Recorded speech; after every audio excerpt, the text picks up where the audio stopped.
दोनों maximum concessions चाहते हैं एक दूसरे से। ब्लॉकेड एक्ट ऑफ वॉर होता है।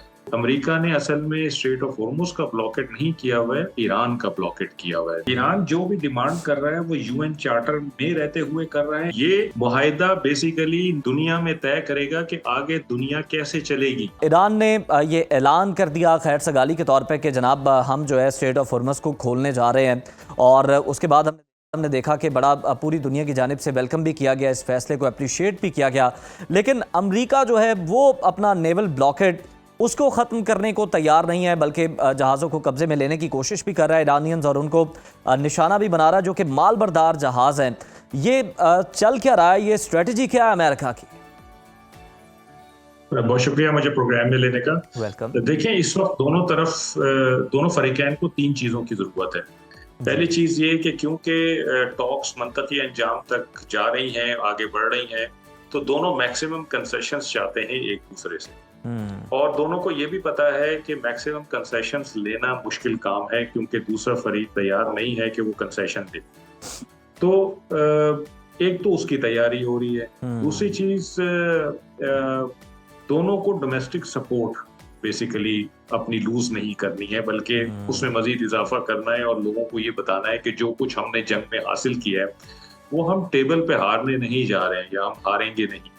और तीसरी चीज, एक नोशन ऑफ विक्ट्री क्रिएट करना है दोनों ने, क्योंकि जब भी कोई जंग खत्म होती है तो हर जो भी मुल्क ममालिक उसमें शामिल होते हैं वो एक नोशन ऑफ विक्ट्री क्राफ्ट करते हैं, जो कि दुनिया के लिए होता है और वो आने वाले वक्तों के लिए होता है कि दुनिया याद रखे कि इन ममालिक ने जंग में क्या किरदार अदा किया। अब इन तीनों चीजों के लिए एक ब्रिंकमैनशिप चल रही है दोनों तरफ से, यानी कुशादगी भी दिखाई जा रही है, एक दूसरे के लिए लचक भी बातचीत में नजर आती है, लेकिन साथ साथ प्रेशर टैक्टिक्स भी चल रही हैं ताकि ये तीनों अहदाफ हासिल किए जा सके। अमेरिका का जो ब्लॉकेट है, अगर इसको बिल्कुल आप टेक्निकल टर्म्स में देखें तो ये ब्रीच ऑफ सीज फायर है, इसलिए कि ब्लॉकेट एक्ट ऑफ वॉर होता है, और ब्लॉकेट किसी इलाके का नहीं होता है, एक मुल्क का होता है। तो अमेरिका ने असल में स्ट्रेट ऑफ हॉर्मुज का ब्लॉकेट नहीं किया हुआ है, ईरान का ब्लॉकेट किया हुआ है।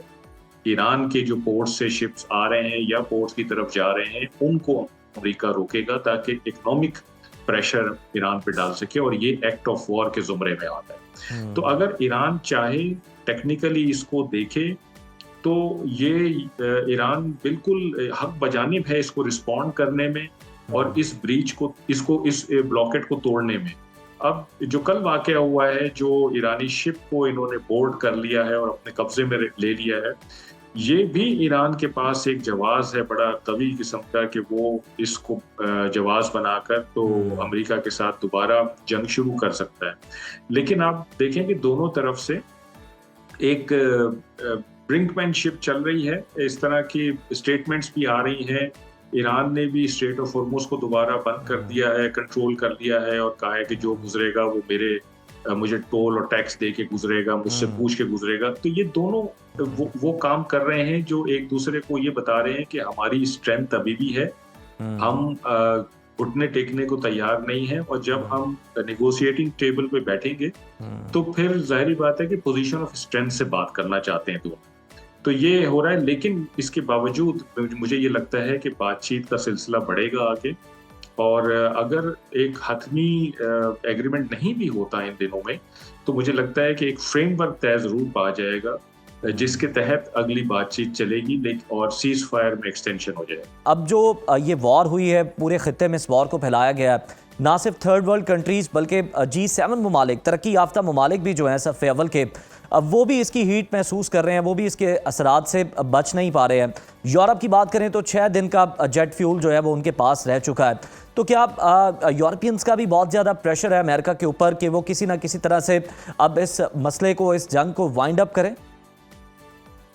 देखिए, हमें थोड़ा सा और ऊपर जाके सोचने की जरूरत है कि ये हो क्या रहा है। अच्छा। और इसमें प्रॉब्लम क्या है, ये जो डिस्कशंस हो रही हैं ये क्यों नहीं कंक्लूड हो पा रही हैं, इनमें एक्चुअल प्रॉब्लम क्या है, ये हमें थोड़ा सा देखने की जरूरत है। और ये ना सिर्फ ईरान के और अमेरिका के बेनिफिट में, बल्कि पूरी दुनिया के बेनिफिट में ये बात है जो मैं आपको अभी बताने जा रहा हूँ। देखिए, अगर आप दोनों तरफ की डिमांड्स को देखें, गौर करें इनको, तो दोनों में फर्क क्या है। ईरान जो भी डिमांड कर रहा है वो यूएन चार्टर में रहते हुए कर रहा है, इंटरनेशनल फ्रेमवर्क में रहते हुए कर रहा है। फॉर एग्जांपल अगर वो कहता है कि जी मुझे एनरिचमेंट की इजाजत दी जाए, तो बीइंग एनपीटी मेंबर उसका ये हक बनता है कि वो एनरिचमेंट कर सके पीसफुल पर्पसेस के लिए। 20% तक वो कर सकता है, वो 3.67% पे राजी है। आप कहते हैं कि नहीं, आपसे एनरिचमेंट का हक ले लेंगे हम, जो कि उसका एक यूएन चार्टर के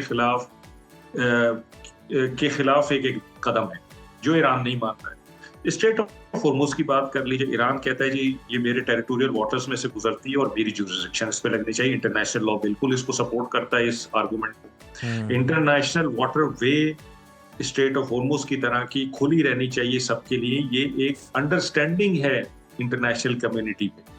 लॉ नहीं कहता है, इंटरनेशनल ये अंडरस्टैंडिंग है।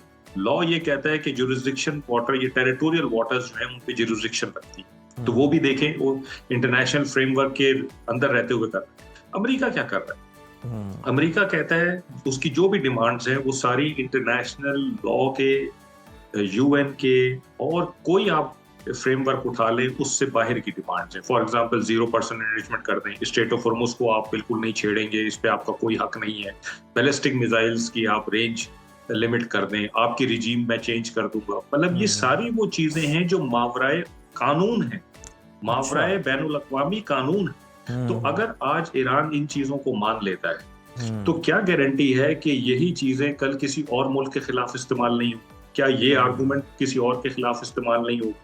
तो ईरान अगर आज खड़ा हुआ है तो पूरी दुनिया के बिहाफ पे खड़ा हुआ है कि भाई जो मुझसे फैसला आपने मेरे साथ मुआहिदा करना है इंटरनेशनल फ्रेमवर्क में रहते हुए करें, मैं उसके लिए तैयार हूं। अगर आज अमेरिका कह दे कि ठीक है जी, international framework, international law, UN charter, ये हमारे गाइडिंग प्रिंसिपल्स हैं, तो हम इसमें रहते हुए आपके साथ एग्रीमेंट करेंगे, ईरान तैयार हो जाएगा। JCPOA साइन किया था ना ईरान ने P5+1 के साथ, तो उसमें तो सारी चीजें वो थी जो कि इंटरनेशनल चार्टर में थी, लॉ में थी, यूएन चार्टर में थी।